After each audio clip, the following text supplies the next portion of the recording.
Diablo 2 just pulled off something I honestly didn't think was possible. A brand new paid pack, a brand new class, and instead of the community melting down over Blizzard touching a sacred game, people are actually asking for more. Reign of the Warlock looks like a real hit, and now Act 6 no longer feels like a meme wishlist item. It feels possible. And that has some huge ripple effects, because if Blizzard can keep supporting Diablo 2 Resurrected without ruining it, that says a lot about where Diablo 4 goes next, especially with the Warlock hype and the Lord of Hatred expansion bringing major system changes. So today we're breaking down what Reign of the Warlock's success means for D2R's future, what big changes Lord of Hatred could bring to Diablo 4's item meta, plus big ARPG updates from Path of Exile 2, and last Epoch. Then we need to talk about the industry mess.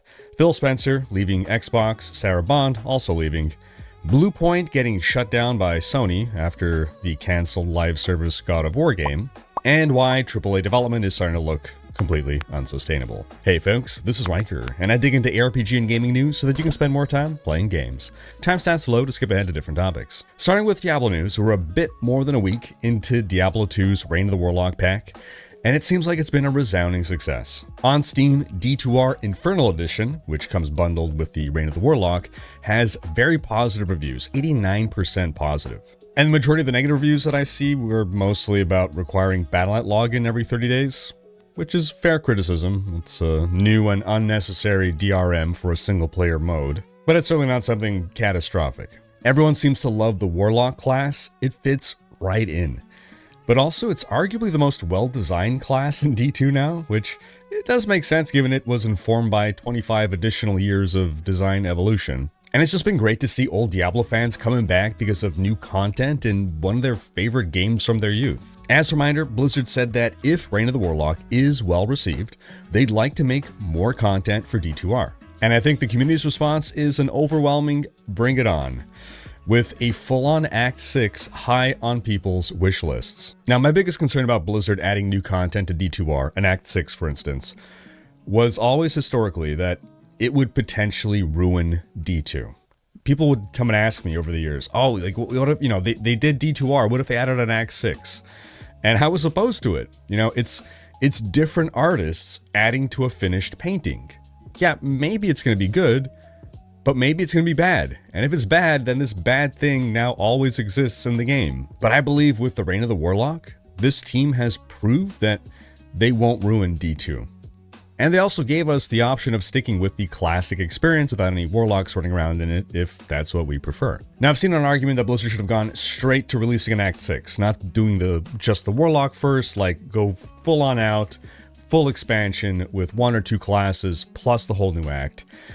But I think this was the more prudent move. Sure, it may mean less money for Blizzard, fewer people will buy Reign of the Warlock than a full-blown expansion with a new act, but it was a safer play that tested the waters and now has people begging for more, as opposed to running the risk of more purists getting upset over one of the myriad new elements that a new act would bring, whether they're upset at the new classes, or upset at the new story, or upset at the new monsters in the new act, or the new areas in the new act. And if Blizzard continues to support D2R with more content, then it further validates the decision to push Diablo 4 away from the D2 direction and more towards the arcadey D3 direction. This way they can make both crowds happy. D2 players aren't going to be upset about D4 becoming more like D3 when they now have new content in D2 to play. Oh, and I saw a suggestion that we should be able to see our bound demon at the character selection menu for a Warlock.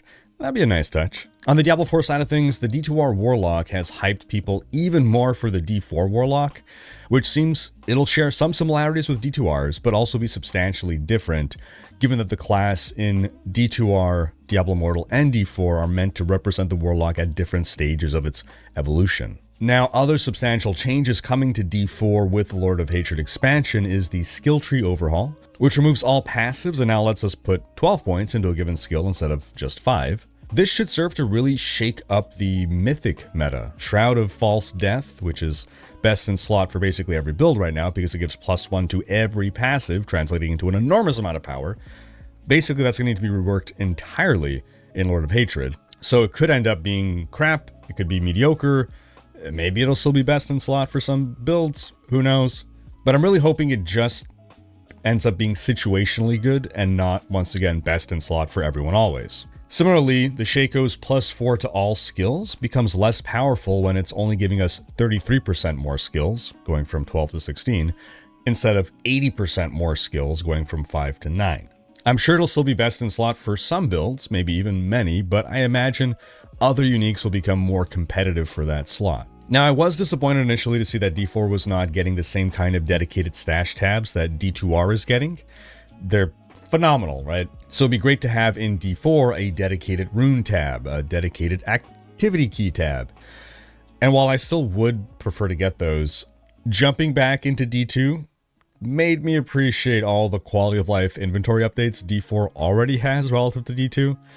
All the item stacking, dedicated inventory tabs, gem fragments not taking up any space at all.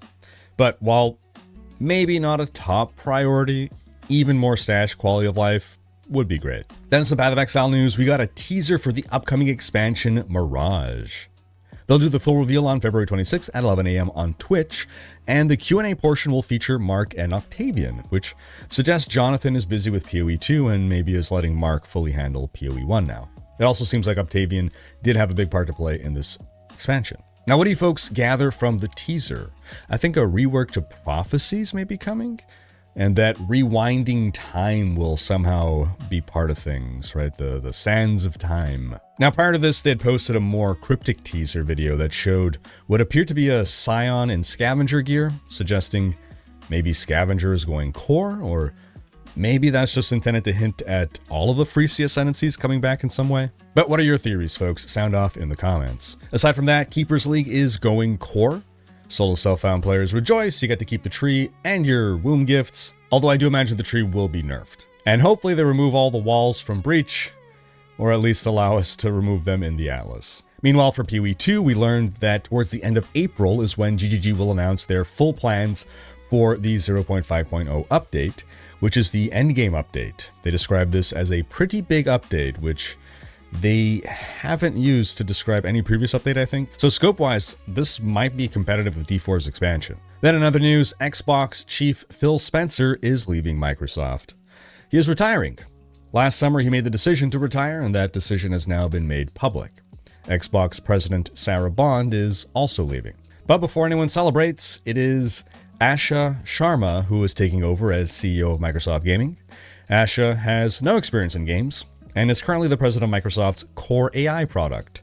She worked on AI at Microsoft for the last 2 years, and prior to that, she worked at Meta and Instacart. Matt Booty, who has been president of Game Content and Studio since 2023, is being promoted up to executive vice president and chief content officer. Now, Phil Spencer leaving is the end of an era. Some of you may think it was a bad era, but it's nonetheless the end of an era.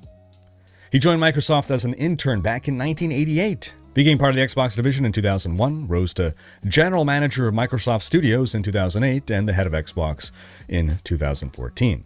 Now, I know a lot of people wanted Phil Spencer gone for a while now, but this feels like a monkey's paw situation. Nothing about this inspires confidence in the future direction of Xbox, a brand that many of us already suspected was on the verge of waving the white flag of surrender in the console war against Sony. Sarah Bond's departure strikes me as someone leaving because she did not get the promotion. It looked like she was being groomed to be Spencer's replacement, and she was leading the next-gen efforts at Xbox. So maybe she saw the job was going to someone else and she decided to up and leave. Speculation.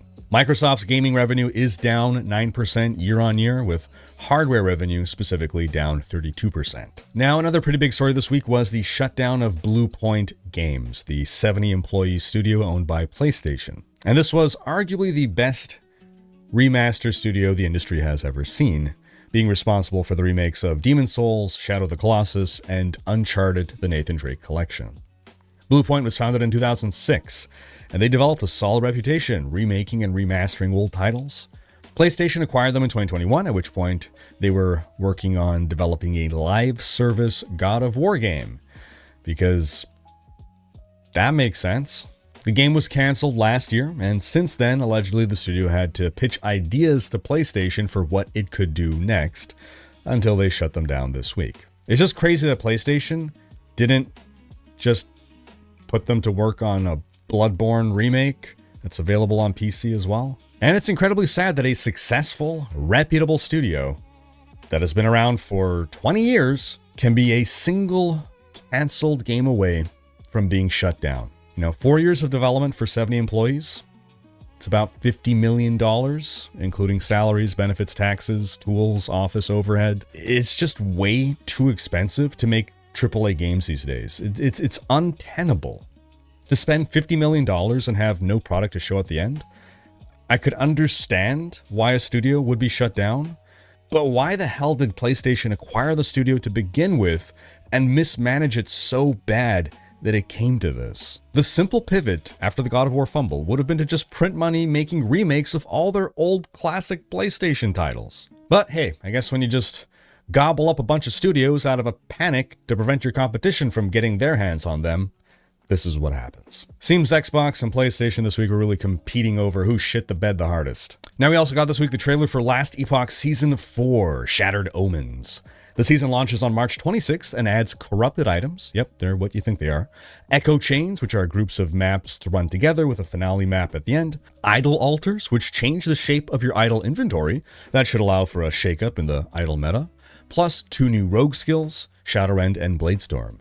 That's on top of new uniques and set items and more.